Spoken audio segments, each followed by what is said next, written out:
अनन्या धोनी ने लिखा है कि प्रणाम सद्गुरु, बोध घटने के लिए क्या डिज़ायर का इंटेंसिफाई होना ज़रूरी है?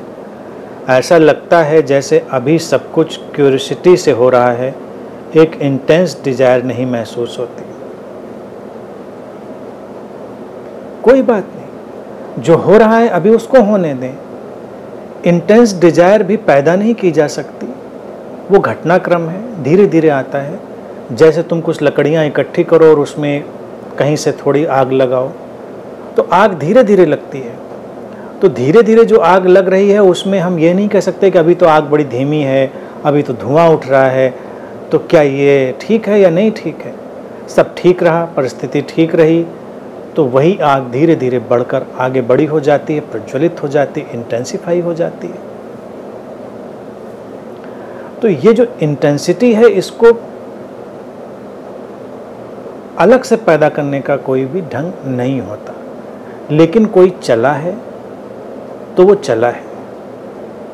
जैसे कोई रास्ते पर कदम बढ़ा चुका है तो वो कहे कि मंजिल तो नहीं कहीं दिखाई देती, नहीं दिखाई देती, लेकिन चला है तो ये इस बात का सबूत है कि वो आगे जाएगा, मंजिल भी आएगी। जिज्ञासा से मुमुक्षा आती है।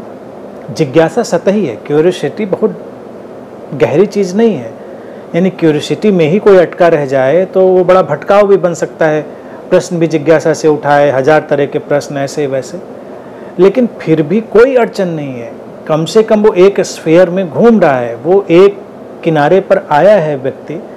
और अगर सारा वातावरण ठीक रहा, जैसे आग प्रज्वलित होने के लिए सारा वातावरण ठीक चाहिए, उसकी डेस्टिनी बिल्कुल ठीक चाहिए। डेस्टिनी से मेरा तात्पर्य जो कॉस्मिक अलाइनमेंट है वो सब ठीक रहे, तो वही जिज्ञासा एक दिन, वो जो क्यूरियोसिटी है, जिज्ञासा उसके अंदर है, वही उसके अंदर एक और जिज्ञासा पैदा करेगी कि ये सब जो जिज्ञासा है इनका क्या मतलब है, जो मैं जान रहा हूँ उनका सचमुच में कोई मतलब है या नहीं है।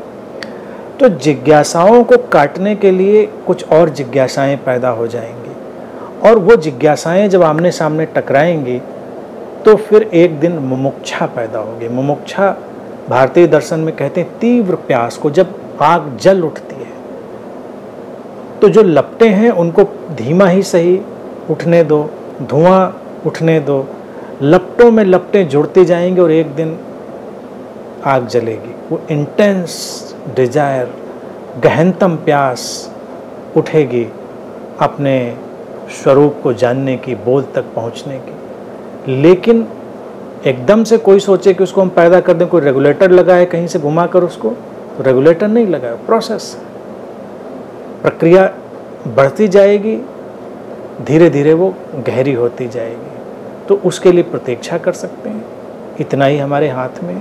और जो कुछ भी घट रहा है उसके लिए हम ग्रेटफुल हो सकते हैं कि जीवन में कम से कम जिज्ञासा का धरातल तो मिला। कितने लोग हैं जो बिना जिज्ञासा के ही निकल जाते हैं। तो हर अच्छी चीज़ को कहीं ना कहीं से पकड़ कर लाएं, देखें, वो चलने में सहायता देगी, तुमको अच्छा भी प्रतीत होगा, तुम आशान्वित भी महसूस करोगे, होपफुल भी रहोगे। तो इस तरह से ये यात्रा है, ये धीरे धीरे प्यास का गहरे होते जाना है, जिज्ञासा से मुमुक्षा तक। अस्तित्व की अनुकंपा रहती है तो ऐसे ही यात्रा होती है।